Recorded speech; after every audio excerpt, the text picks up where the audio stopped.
Okay, well, I think probably there will be a couple of late stragglers, but I think we might as well start. So thank you all very much for coming to this, which is our second event, which is being run in collaboration with the Anglo-Russian Research Network. Today, Anna Maslenova speaks about Marian Fell, who was a rather colourful character and a slightly obscure translator of mostly Chekhov's work of the early 20th century. The Anglo-Russian Research Network is a kind of academic group which naturally studies the cross-cultural interactions between Britain and Russia, or the Anglosphere and Russia. And they are currently looking for new seminars, proposals. So if you want to contribute to that, then get in touch. The details are all on the event page for this event. But I think Anna is actually one of the contacts there, so it might be worth sending her a message here if it's quicker. So I won't try to describe what today's talk will be about, because I know almost nothing about Marian Fell. I don't know if I've even read any of her translations. So I will hand over to our co-host, Anna Maslenova. Hello, can you hear me? Yeah, great. Good evening. First of all, I'm very grateful to Pushkin House and to the Anglo-Russian Research Network for organizing this series of events. And I'm also very grateful to the University of Exeter and to my supervisors, Dr. Maguire and Dr. McAtee, who helped me a lot with this presentation. And of course, I'm very, very grateful to Jamie Vance Agnew, who is present today. Hello. Yeah, and he provided me with a lot of materials, which I'm going to talk about today. So let's turn to Marian Fell, and I'm going to try and share my screen first. Okay.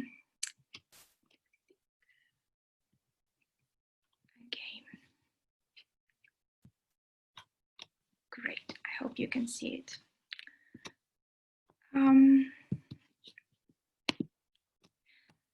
So today I'm going to talk about Marion Fell, one of the first translators of the Russian writers Anton Chekhov and Vladimir Korolenko into English.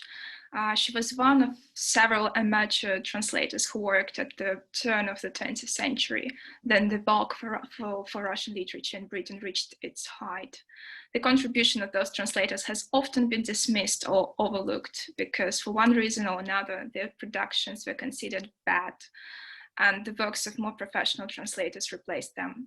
However, if we overcome this biased perspective and approach such translations through the history of their creation, we may discover that behind the typos and sometimes clumsy turns of phrase, there are the stories of people who formed strong and fruitful connections between two cultures. Their published translations were only the tip of the iceberg, and the negative judgments about its quality should not stop us from exploring the iceberg itself. So I'm going to talk about the story of the Fell family first, and then I will turn to Marian Fell's translations. Marian Fell came from a family who enjoyed significant cultural and economical exchange with Russia, and this was central to Marian's relationship with Russian literature. Her father, Edward Nelson Fell, who went by his middle name, was a British entrepreneur. He was born in New Zealand, spent his childhood in London, took a course in mining engineering in Freiburg, and later in the Royal School of Mines in England. As a mining engineer, he was first sent out by a British mining company to Brazil and later to Colorado. He soon resigned, however, and tried to start his own businesses in Florida, which were a sawmill for pine timber and a sugar plantation. In Florida, he met Anne Palmer, a young New Yorker. Nelson and Anne got married in 1889 and 85 and had 3 children, Marion, Olivia, and Nelson. In Florida, Nelson got to know the brothers Frank and Patrick Alexander, also known as Alec Vance Agnew, where they were sent from England by their father to make a living growing oranges. Nelson's and Vance Agnew's businesses in Florida were rather unsuccessful, and thus were abandoned. In 1899, Nelson and Frank Vance Agnew went to the mountains of British Columbia to run a gold mine. They did not stay long there, however, and in 1903, Nelson went to the Russian steppe, modern Kazakhstan. to manage the operation of a London mining company. He and Frank set up the Spassky copper mine and co. So here you can see the map of Kazakhstan, and here you can see the Lake Balkhash, about which I'll talk a bit more later. And so here is this Spassky copper mine. So you can see the word Spassk in Russian. It is quite close to Karaganda, and that's the Lake Balkhash. And I'm going to talk about it a bit later. So they stayed in the Spassky copper mine from 1902 until 1908. In 1916, Nelson published a book, Russian and Nomad, Tales of the Kirghiz Steppes, based on his years of living in the Russian Empire. His work is rather original, as Nelson did not simply continue a tradition of travelogues, such as those written by famous travelers to Russia, Sir Donald Mackenzie Wallace, William Morphell, or Stephen Graham, who based their writings on many stereotypes about Russia and developed them in their works. Rather, he meticulously described the process of building business relationship with Russia and Kyrgyz nomads. Pursuing different business transactions, Nelson and his partners went through many adventurous stories. Nelson, for instance, described in his work his arrest in Yekaterinburg as a presumably dangerous criminal. His passport had been stolen several years ago, and the thief operated under Nelson's name. Or his and his companions' sleepless night with 2 huge suitcases filled with 200,000 rubles because they had to make a transaction in cash. Or his visit to the Kyrgyz authority Adam Bey, whom Nelson wanted to ask for a loan, which ended up as a feast at which poor Nelson was obliged to eat sheep's eyes as a sign of respect to his host. These stories Nelson wrote are written in grateful memory of the pleasant years spent with these 2 races, Russian and Kyrgyz, each in its way so genial, so hospitable, so willing to give the best of itself wholeheartedly to the stranger, and in the hope that the reader may be induced to share the writer's affection for the great Russian people, which is now for the first time beginning to take its place in the family of westerly nations. Although Nelson occasionally resorted to writing of the exoticism of his life in the Russian steppes, he describes many Russian and Kyrgyz traditions in his book. He always returned to the main thrust of his book, stating, "This is not an essay on the Russian people, and I must return to the story of his business relationship." Nelson's writing of the book was likely influenced by the recently launched journal, The Times Russian Supplement, which covered different aspects of contemporary Russia, such as economics, politics, and culture, in order to inspire trade between the countries. The Times Russian Supplement likely convinced Nelson that a work on business relationships with Russians could be of interest to his contemporaries. Nelson dedicated his book to his wife, to 2 daughters and son, even though Nelson barely mentioned his family in Russian and Nomad. The details of their family life on the Russian steppe are found in an article by Nelson's younger daughter, Olivia, the article called Kazakhstan in the Days of the Tsar, where she offered some insights in her family life on the Russian steppe. Olivia Fell wrote that her father sent for the family early in the summer of 1904, when he had found a suitable house for them and he himself was well established. My mother, Olivia wrote, started out from London with my elder sister, my younger brother and myself, complete with governess and enough luggage to last up for 3 years. And picking up a young Russian tutor in Moscow, we finally arrived at Spassky to spend the happiest years of our lives. She shared some highlights of their happy life in the steppes. We used to ride with the Kyrgyz on their hunts with eagles to kill the red foxes they needed for their fur, and gallop at top speed of our ponies after the great Afghan hounds who ran down and killed large hares for the pot that were so plentiful, and occasional wolf whose fur was invaluable to them as covering to sleep under, and was also used as a lining for their winter coats, as scattered about as rocks.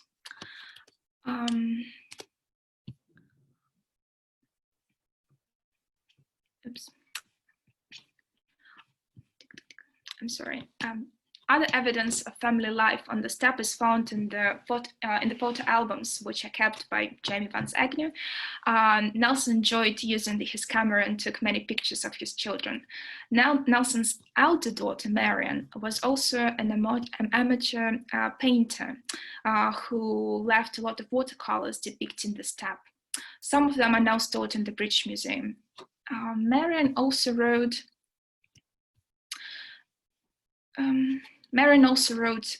of a family trip to the Lake Balkhash under the title The Turquoise Lake, which Nelson included in his book Russian and Nomad, together with Marian's poem A Hunt with Eagles.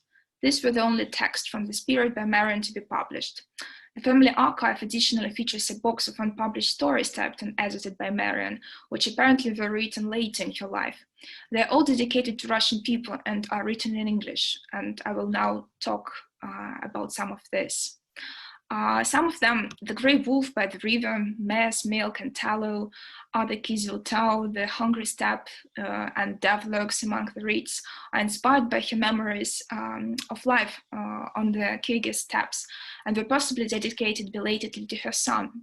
The main character of the stories is an English boy, fresh from public school, who has a year to spare before going up to Oxford, and who was taught some Kirghiz by his father. Other stories written by Marian and kept in family archive are focused exclusively on life in Russia and the Soviet Union. These stories imply that Marian probably traveled to Russia more than once, and there is some evidence to show that in 1907 and 1909, Marian twice applied for a Russian visa at the American Embassy in London, where she then lived. Marian's younger brother, Nelson Jr., visited Russia several times independently of his family too, and he also left his diary dated 1917 in the family archive. He described in it the events of the Russian Revolution, which he witnessed during his trip. Nelson Jr.'s diary shows he went to Russia to establish some business contacts and trading links on the behalf of his father. Although the business was not successful, Nelson greeted the Russian February Revolution very enthusiastically and did not regret his journey at all.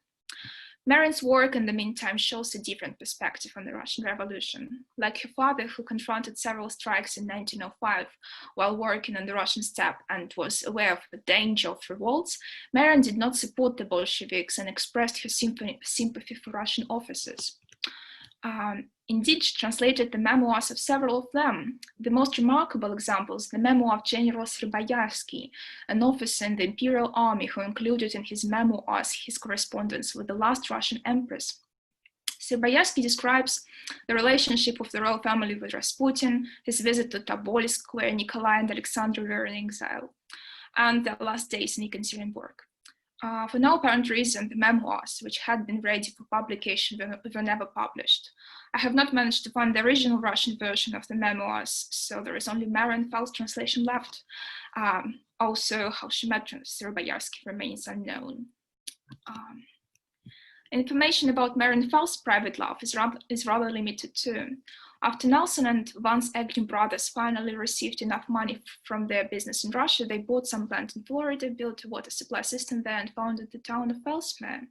In 1913, aged 27, Marian married Alexander or Alec Vance Agnew, her father's companion, who was almost 20 years older than her. Marian and Alec started a family in Florida. They had 4 children together, called Alec, Anna, Patricia, and Marian. While Alec's brother Frank went to fight in the First World War. Serving on the Western Front, he volunteered to become a bomb thrower or grenadier, and later wrote his memoirs, which were published by Jamie Vance Agnew in 2014. In 1928, 60-year-old Frank married 40-year-old Olivia. They lived longer than their siblings and inherited all the family papers. However, a large number of papers were thrown away or lost when Marian and her mother Anne moved to England, to Oxford, after the deaths of Nelson in 1928 and Alec in 1929. Marian did not live much longer and died in 1935. The story of the Fell Vance Agnew family embodies different pages of Russian and British and American history. Through the life of Nelson and Marian Nelson Jr., Frank and Alec, we can trace the process of the colonization of the Kirghiz steppe, which was continued in the Stalinist era, and we can follow stories of the Russian Revolution of 1905 and 1917. But what I personally find pleasing in this story is that this bond, which the Fell-Vance-Egner family formed between two countries, between America and Russia, still has presence today. In the provincial American city of Ellesmere, there is a library which was opened by Marion Fell with the money she received from her translation of Russian books. These were a collection of Chekhov's plays and two collections of Chekhov's and one of Korolenko's short stories. The library is still open and day after day provides people with books commemorating the translation work of its founder. With the significance of her family's Russian experience established, I will now turn to Marion's translation work in more detail. Fell translated a collection of Chekhov's plays, including Uncle Vanya, Ivanov, The Seagull, The Swan Song, and two collections of Chekhov's short stories, Stories of Russian Life and Russian Silhouettes. These volumes were published by the British publishing house Duckworth & Co. and were included in the 5-volume collection of Chekhov's works that the publishers released. Fell's translation of Chekhov was considered deplorable by Kornei Chukovsky, who spent a large portion of his life popularizing British and American literature in Russian, and who was particularly concerned about translators of Russian literature into English. In 1964, Chukovsky published his collection of articles, The Art of Translation, in Russian Принцип художественного перевода. It opened with a chapter Slips of the Vocabulary, where Chukovsky criticized the English translations of Russian text and directed vigorous criticism in Marian Fell. He provided several examples of Fell's lexical infelicities and concluded that Fell's main sin was that her translations destroyed Chekhov's authenticity and made his stories pale and lifeless. This chapter, published in Chukovsky's collection long after Fell had died, was eloquent enough to ruin her reputation as a translator posthumously, but it is little known that it very likely actually did when she was an active translator. Chukovsky first wrote his criticism on Fell's translations much earlier in 1916, and they were translated into English for the Times Russian supplement. In his earlier article, Chukovsky was much less restrained in his expressions, and that in the version found in The Art of the Translation. And I suggest reading several excerpts from it. Chukovsky starts with Fell's lexical errors. She takes, for instance, Chekhov's famous, she means Marian Fell, takes, for instance, Chekhov's famous story about watchdog Kashtanka and converts the dog into a tree. Kashtanka becomes a chestnut tree kashtan. And she is not in the least confused by the intimation that a tree barks and bites. Having converted a dog into a plant, she forthwith proceeds to convert a man into a state. Chekhov speaks of an actor named Jomini. She converts him into Germany, the whole German empire out of one man. With her Jomini becomes Germany, the poet Batyushkov, a Batyushka, Russian for padre. The critic Dobrolubov, a proper name meaning literary, a lover of good, Saint Francis of Assisi. Gogol turns out to be a fabulist according to her. Out of Ostrovsky, the great dramatist, she makes Ostrov, an island. From Haryok, a polecat, she obtains a tigress. From Magister, a whole magistrature. And when we read in Chekhov the word gnoi, pass, we find in her translation the word genius. It is startling to find pass converted into genius, so that if we refer to her book of translation as a putrid word, she will feel flattered. Chukovsky goes on. But what we are really concerned with is, of course, not the mistakes made by the charming young lady who has translated the book. Her confusion of dates, money, names, the liberty she takes of converting dogs into trees and people into empires. The trouble does not reside in these accidental, although monstrous mistakes, which could well be eliminated, but in the hopelessly false, dull, ungenial tone into which she sinks without hope of escape. Her translation is in reality a conflict with Chekhov, assuming the form of a prolonged and obstinate struggle. Chekhov as her great enemy. At heart, she deeply detests his complicated and richly endowed soul. With growing exasperation, I noted how line by line she extracted from Chekhov's works every atom of originality, every characteristic word, emasculating and destroying every flavor until they were converted into vulgar American bargain content. Finally, Chukovsky comes to the conclusion. And if Miss Marian Fell wishes again to engage in translation from the Russian, let her first of all translate this my notice and publish it in some English magazine. This notice has already been once published by me in one of the Petrograd papers, but since Miss Fell for some reason or other did not translate it into English, a publisher was found in London, Mr. Duckworth, I think, who with the best intentions has given English readers 2 whole volumes of Chekhov's works spoiled and destroyed by her. It comes as no surprise that the next 2 volumes of Chekhov's books were translated for Duckworth and Co. by other translators than Marian Fell.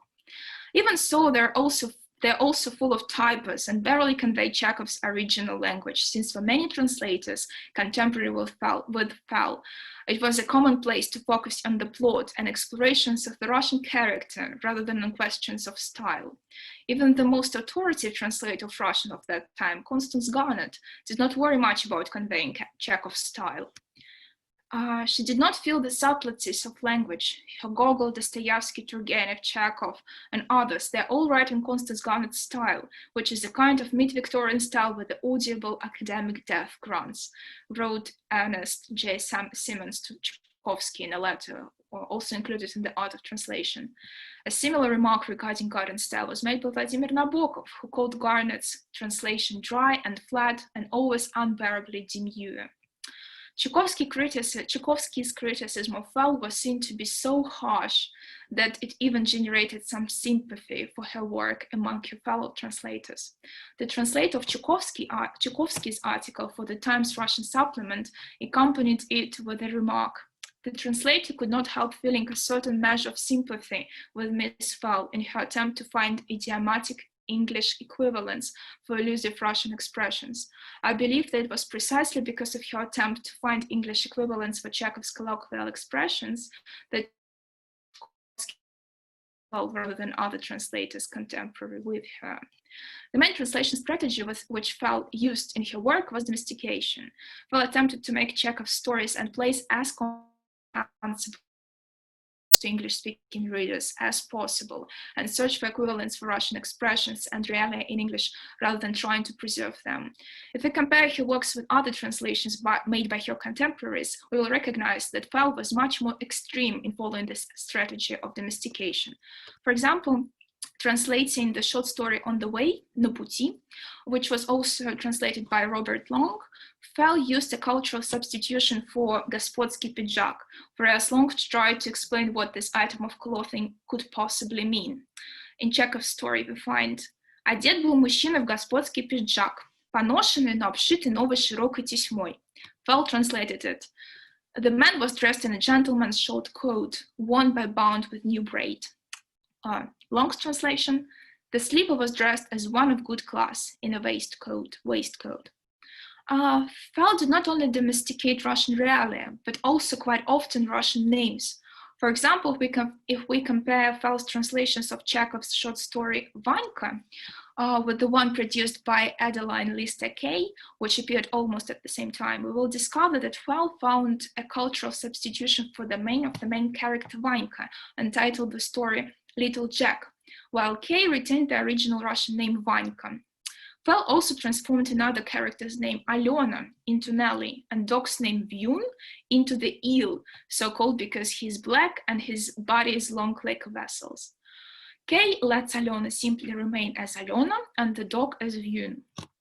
I assume this bold over-domestication of Chekhov's works, undertaken by Fell, motivated Constance Garnett, who published her own collection of Chekhov stories, The Cook's Wedding and Other Stories in 1922, to choose Kay's version of Vanka. In fact, Garnett published an almost word-for-word carbon copy of it under her name, with some tiny corrections. Without wishing to comment on such apparent plagiarism, I want to emphasize that Fell's determination to render Russian realities into everyday English was not at all common among her contemporaries, and was thus the reason Chukovsky chose Fell as his particular scapegoat. My purpose here is not to apologize for Fell's obvious mistakes, such as turning plots into genius, but rather to explore her translation strategies.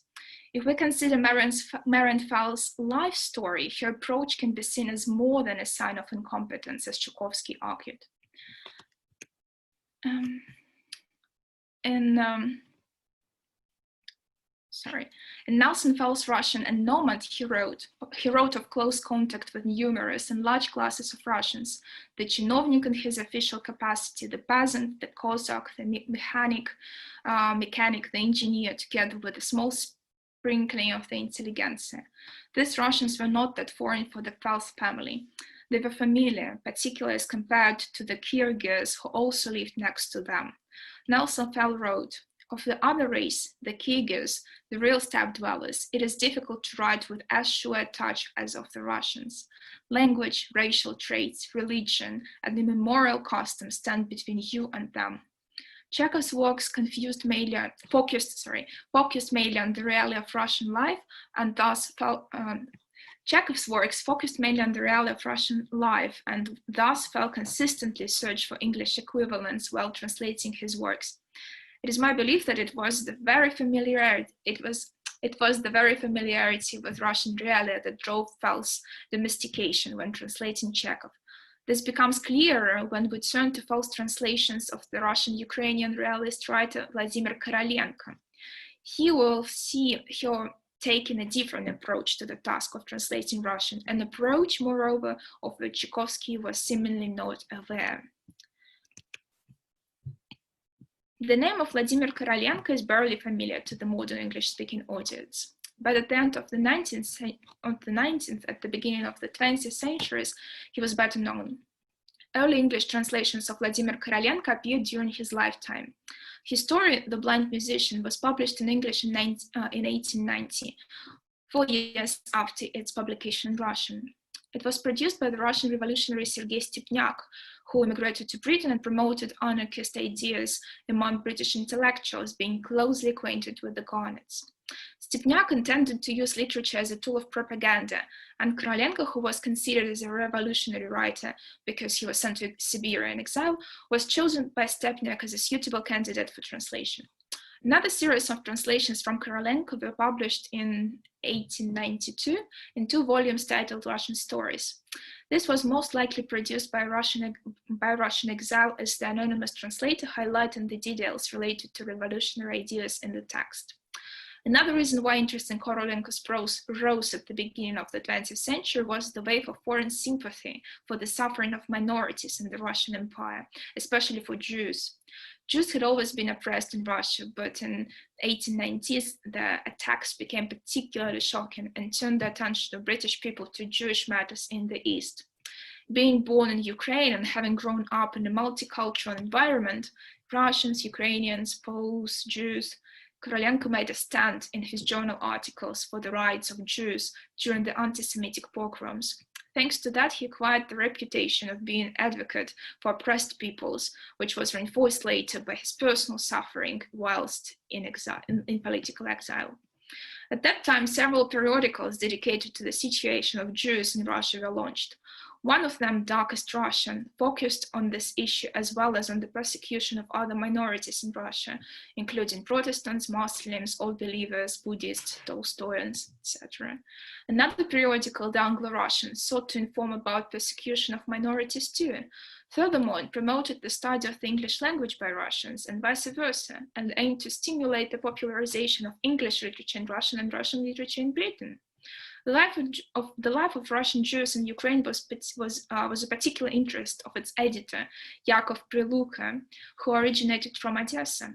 In this context, Korolenko's works was promoted by the journal, and the writer was introduced as the consummate artist, a great citizen who worked out the vaguely represented problem of the humiliated and the outraged. thanks to the Anglo-Russian Korolenko stories, were considered by British critics and translators to be primarily about the suffering of minorities in the Russian Empire. In 1916, Marian Fell published her translation of Korolenko stories as Makar's Dream and Other Stories. The translations were accompanied by an introduction where she promoted the idea of Korolenko being a fighter against social and national injustice. The universe is not the sport of accidental forces. Determinism, evolution, and all other theories lead one to confess that there is a law which is drawing us towards something which we call good in all its manifestations. That is to say, toward kindness, truth, right, beauty, and justice. That is the burden of Korolenko's message to the world, embodied in all his writings. The Russian heart is essentially charitable and full of human kindness, thoroughly democratic in their relations with one another. The Russian people have the misfortune to labor under the hardest political regime in Europe. Like many of the countrymen, Korolenko now devotes his life to the cause of the suffering and the downtrodden, and to helping those who are the victims of social and political injustice.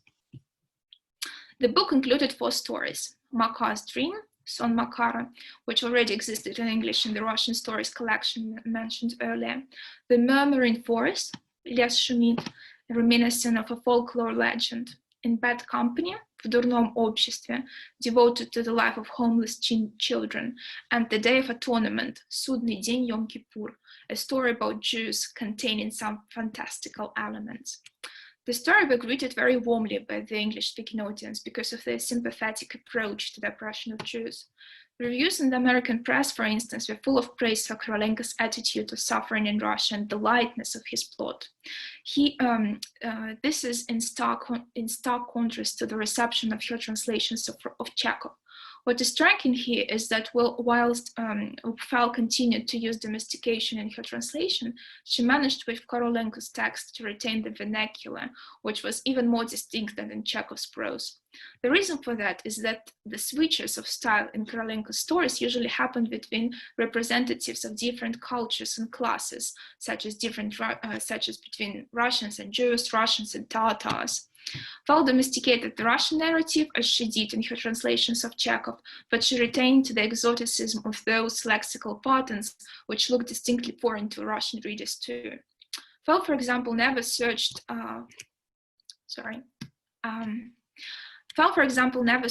for equivalents for Jewish names, as she did when she translated the Chekhov stories discussed earlier. So she translated Jewish names Surkish, Lemka, Itale, Movshe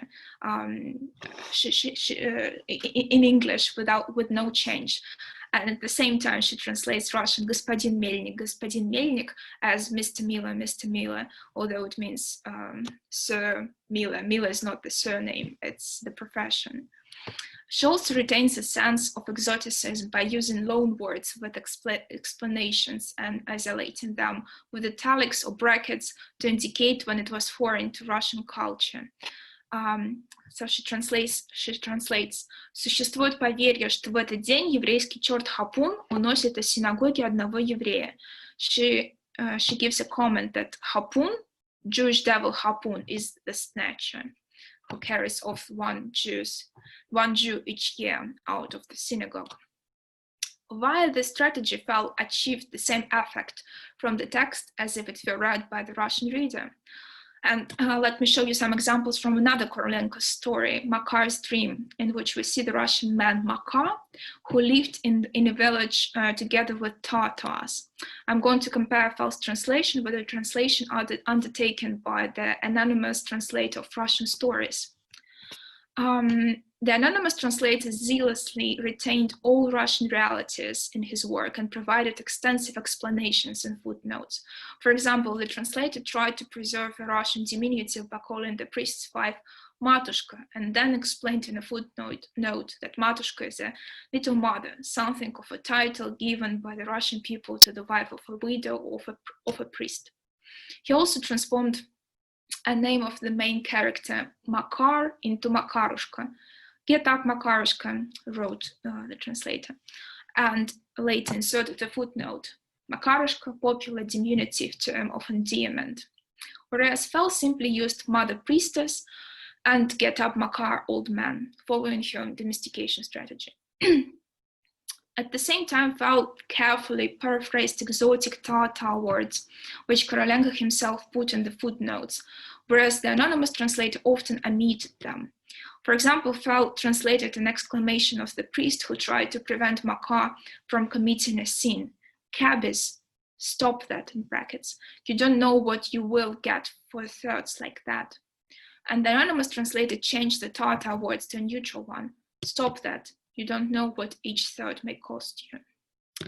The difference between the main Russian narrative translated into general English and the foreignized Tatar words is evident in Fell's translation. I believe this convergence originated from the times when the Fell lived in the Kirghiz steppes, where Marian and her family mixed extensively with Russians and in business and in leisure. They also engaged with the Kirghiz, but the difference in language, culture, religion, and lifestyle meant they retained an exoticism, and in contrast, the Russian became less exotic. Fell's worldview is not obvious from her translations of Chekhov stories, which depict mainly Russian realities with no other exotic world, but it is revealed in Fell's translation of Korolenko through her paraphrasing and substituting strategies when translating his works. So I'm finishing my presentation. Thank you very much for your attention.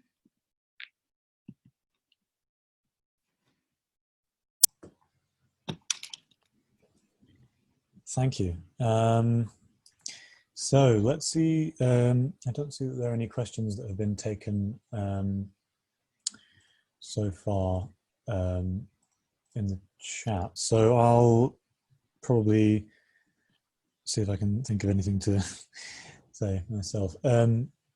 So there's, I remember Nabokov was mentioned in his hatred of Constance Garnett's translations, and I remember he called the amorphous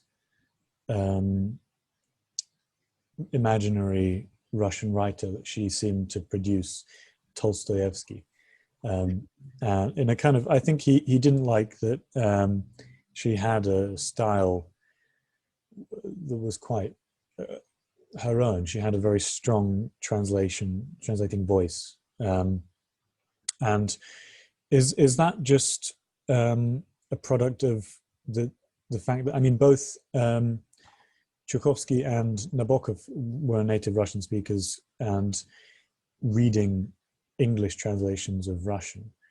Does that background mean that they're much more attuned to the original narrative voice of the author, so Chekhov, Tolstoy, Dostoevsky, than an English reader, and therefore lose a bit of the value that having a more familiar tone brings to the English reader? Do you think that's a fair thing to say?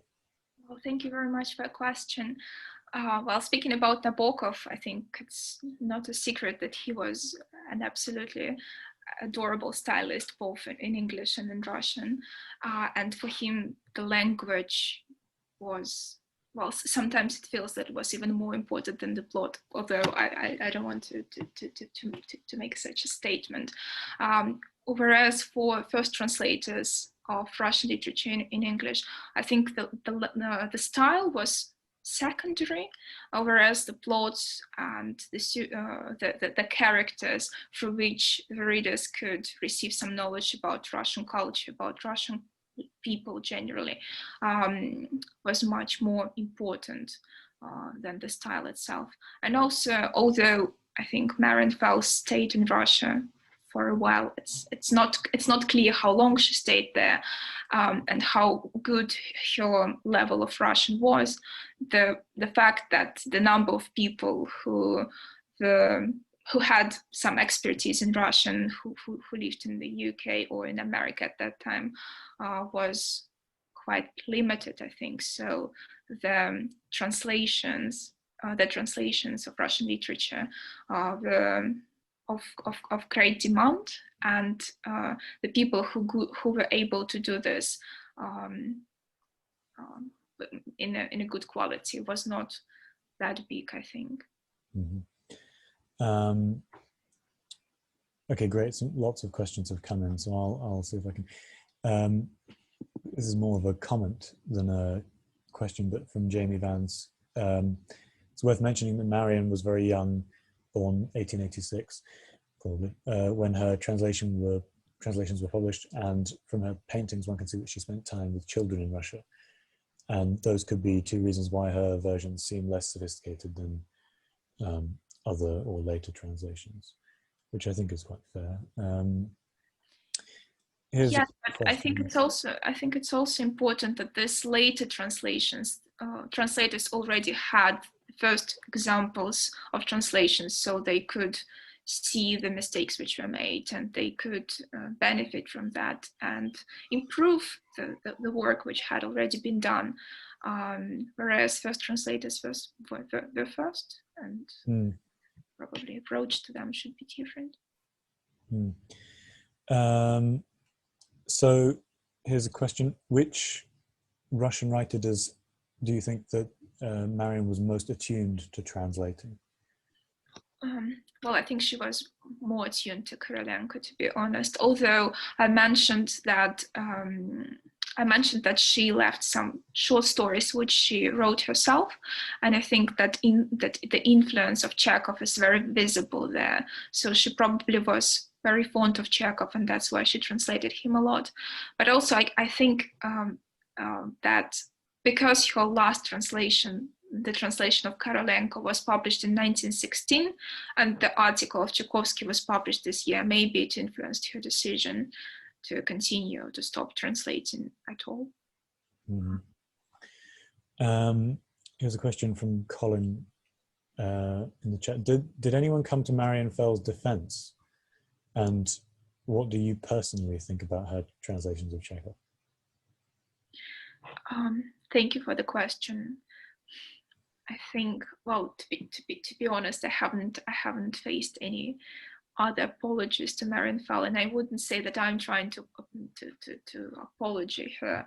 I'm just trying to explore the way how she translated the works and explore her strategy of translation as the first who did this. And of course, I can't apologize the mistakes which she made, the typos, the mistranslations. Well, it took place. Other translators did mistakes too, and it's not my purpose to apologize them. Sorry, what was the question? Oh yeah, and sorry, it came to me privately. What do you think about her translations of Chekhov? Like, do you think I mean, I suppose personally, it's all a matter of taste, really. Well, I think it's important to consider her translation as a historical fact rather than as a piece of art, I'd say, because later translations of Chekhov, later Chekhov's works were retranslated, and they much closer to the original text, and that's why we read them rather than these few first translations, and that's why I'm exploring the history of translation rather than the text itself. Although it's interesting to see what first translators were interested in, and to compare their approaches to the works and how they operated with the text, what they personally found more or less important in this text. A slightly related question: how well known or commercially successful were Fell's translations? Well, again, I don't have much evidence to judge, but probably the fact that she opened the library with money which she received after her publications of Chekhov's works, probably it can evidence as she received some money from her translation work.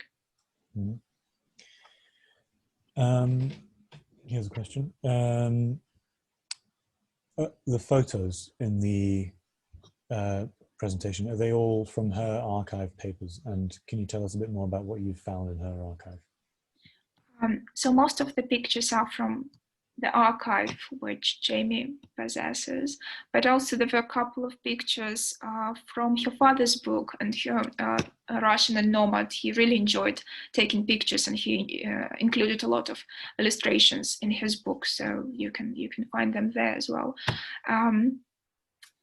Probably it's better to address this question to Jamie, because I have not explored all the archive, but the family albums with pictures, the short stories left by Marian Fell, with which I worked a bit. There's some letters addressed to her father, and as I remember, there is a diary of Frank van Agnew and Nelson Fell, which I have mentioned in my talk. Jamie, maybe you will help me in listing the items which you have in your possession. Let's see if we can get him to. Oh yes, he. Jamie mentions the Syro-Boyarsky memoir, about which I also talked a little bit. Yeah, and also her paintings and photos. Yeah, thank you. Anna, I've done a lot of work. Can you hear me? Yes. Yeah. I've done a lot of work since you were here. Too late to help you, unfortunately, but I've scanned and photographed a whole lot of more photographs, and also I've been through the glass slides that I have with Marion's paintings. The slides are very faded, but I've photographed all of them. I don't have really the equipment to do big glass slides, but I have photographed them to a reasonable degree. So if you want to come again, I can show you a whole lot more stuff. Yeah. Well, maybe sometime. I can also share with you Marion's pictures, which are in British Museum, because they were very kind to share some of them with me. If you're interested. Yes, indeed. Yeah. Great. And I'm very happy to share the contents of it of the archive with other people as well. I'm very keen to spread what there is around as far as possible, and I'm very glad that Anna's used so much of it, and and had such a good audience. Yeah, these family archives do end up being incredibly useful in academic work, it seems. So please do keep them safe. Yeah. There are a couple of great questions here, and slightly linked. So one from Rose, so that there is possibly an argument that pioneering translations do tend to be more domesticating. And you probably said something about that already. And that now that the world knows the works of Chekhov so well, is there more room for more domestic translation and making, I don't know, the question asks if it makes the work more relevant for readers who don't know Russian culture. I might add a little spin on that question, which is to say, does Chekhov need domesticating to be relevant to other cultures? I mean, Anna, you probably have some thoughts on this.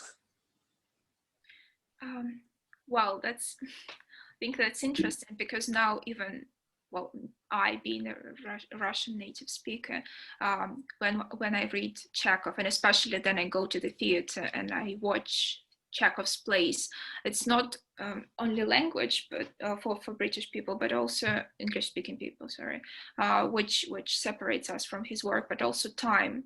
And the modern directors, they obviously impose some new meaning. They find something which resonates with contemporary reality, and I think that's what makes art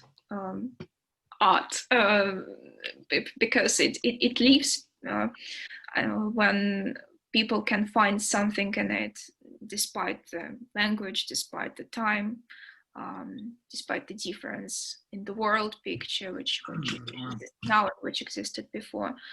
So I think, well, the domestication can be probably the domestication is something which is inevitable in many different senses, but there should be a balance between letting the writer and the text speaks for itself, and us trying to appropriate it for our own needs. Mm-hmm. There was a question in the chat about whether any of her translations have been performed. So Yes, yes, yes, and at least one person has messaged saying that they have been involved in a performance of her work, and it works. But do you want to? Yes, well, in the first staging of Chekhov's Seagull in America, if I remember correctly, was Seagull was staged with Marian Fell's translation. Oh, and it was not really successful. And the first staging of Chekhov was generally a failure. And I'm not sure if it's because of translators who did not manage to convey all undercurrents of Chekhov's meaning. Probably Chekhov was at that time too innovative in its own sense, and of course translation. The fact that he was staged in translation did not help. Yeah, but the first staging, both in Britain, which was staged with Garnett's translation, Chekhov, and in America, they were not very successful, unfortunately. Mm. Who can decide now? Yes. So yes, Marion Fell's translations of Chekhov's plays were staged. Well, I mean, staging Chekhov is always quite difficult. I think it's really quite difficult to get right in the original and in whatever translation you've got. I think I'm right in saying that hers was the first Chekhov to be staged in USA or in America, right?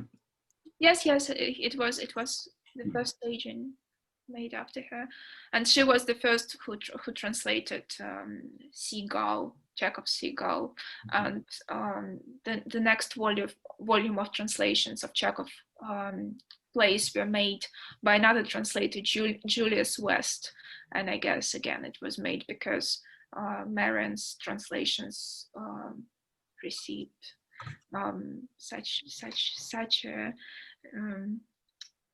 dismissing comment from Chukovsky. Chukovsky was no friend to Marion, was he? Was he equally critical of other translators? I think he was generally very critical about English translations of Russian literature, but he didn't do it himself. Well, he was. I think he chose Marion also because he was very fond of Chekhov, and he was very concerned about British and American audience not being able to comprehend him, and he writes in his diary, I guess, something about the death of Chekhov, that he was at that moment in the UK and nobody noticed it, no newspapers, no magazines. He expected the huge titles everywhere about the death of the great Russian writer, and nobody really cared. And so I think he felt it, like he accepted this problem at a very, very personal level, and that's why he was so emotional about Marion's translations. There's a really interesting question here from Ben Phillips. Do we have any grounds to speculate on the identity of the anonymous translator you mentioned, who may or may not have been linked to the London emigres? That's a good question, and unfortunately I did not really think about it. I think I can try and explore this, but I didn't think about it. So I think it's well, I've mentioned that it's quite obvious from the introduction to the work that it was someone who was interested in this revolutionary propaganda because of some highlights and some revolutionary events, and as stressed in the biography of Korolenko. But who was it exactly? Unfortunately, I can't tell at the moment. Mm-hmm. And Korolenko himself isn't today one of the most famous writers of his period. Do you know why that might be, do you think? Or at least maybe, Well, you mean only saying from the Western perspective, maybe he is huge in Russia, but he's well, certainly considered. in Russia, I'd say he is quite big, and I think the contrast is huge between appreciation of Maxim Gorky and Vladimir Korolenko, because about Maxim Gorky, I think Maxim Gorky is very well known in the UK. Yes, they were closely connected, and they lived in Nizhny Novgorod together, which was later called Gorky. So I think because Gorky became such a big name, he somehow he somehow took all the attention. But in Russian culture, in Russian literature, I think Korolenko is well known, and well, he is read in school program. It's the name everybody knows, I guess. So okay. So it's interesting then that that's sort of the translation has been the dividing line between his fame in the West and Gorky's. There are a couple of comments in the chat. So Julius West doesn't criticize Marion's translations in the volume he published. He republished them with his translations of the plays that she had not translated. So no, he didn't criticize her. I don't think I mentioned this. He mentions Marian Fell and that he continues her work, but he doesn't make any comments why it's he who translates, not she. So no. Okay, and did Fell ever broach the subject of possible plagiarism with Constance Garnett? No, and unfortunately, Marion Fell, at least I haven't found any articles written by her, only some prefaces to her books, and no diaries, no letters from her. So I can't tell anything about your relationship towards Constance Garnett. Mm-hmm. She may have been busy because she had 2 children fairly early on, and then 2 later, and a husband who was working full time. So maybe once, maybe once she'd done the translations that she did, she was kind of a bit exhausted, and maybe that explains why she wouldn't have pursued any questions of plagiarism if she would. Even if she wanted to, she might have just been a bit overwhelmed by life, as one is sometimes. That slightly answers or gives an answer to a question from earlier, which is, did she ever speak about her own translations or the criticisms of those translations? But it sounds like she didn't leave much of a sort of corpus of work other than her own translations. She died when my father was only 11, and my other 2 aunts were they were older, but they were detached, and my younger aunts, basically I never asked these questions. Everybody should always ask old people all the questions before the old people die, but there's no paperwork, no records from that time at all. Basically the most reliable source about all this, apart from Anna and her research, is Frank van Zagnew. Nelson Fell, Marion's mother, his account of their time in Russia is quite idealized, I think. It doesn't have any facts, dates, names, or anything that actually relate to reality. Frank's diaries are much more precise, but they end in 1905 with a complete break, and there's nothing further from that at all. But he names names, writes dates, and useful things like that. And Olivia, whose account Anna referenced, her account is even more fictional than her father's, which is probably because she wrote it years later and was again abridging it for an article and that sort of thing. So perhaps the whole family had a bit of a tendency to cut corners when they were writing. Well, we can rely only on what we have. So.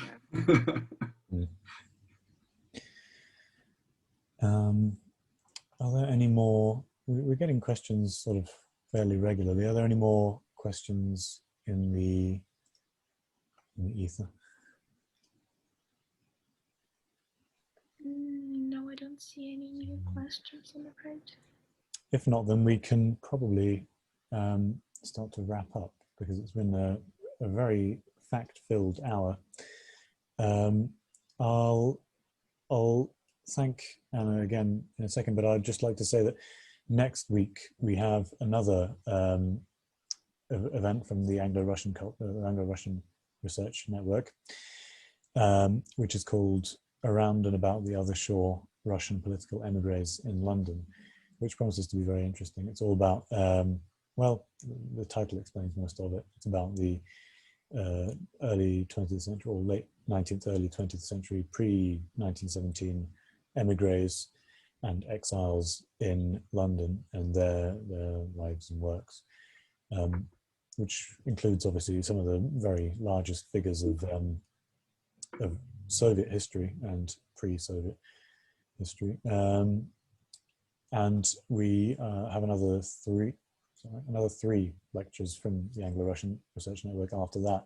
So do check us out on our website and on Eventbrite. But thank you again, Anna. It's been a real pleasure hearing about Marian Fell.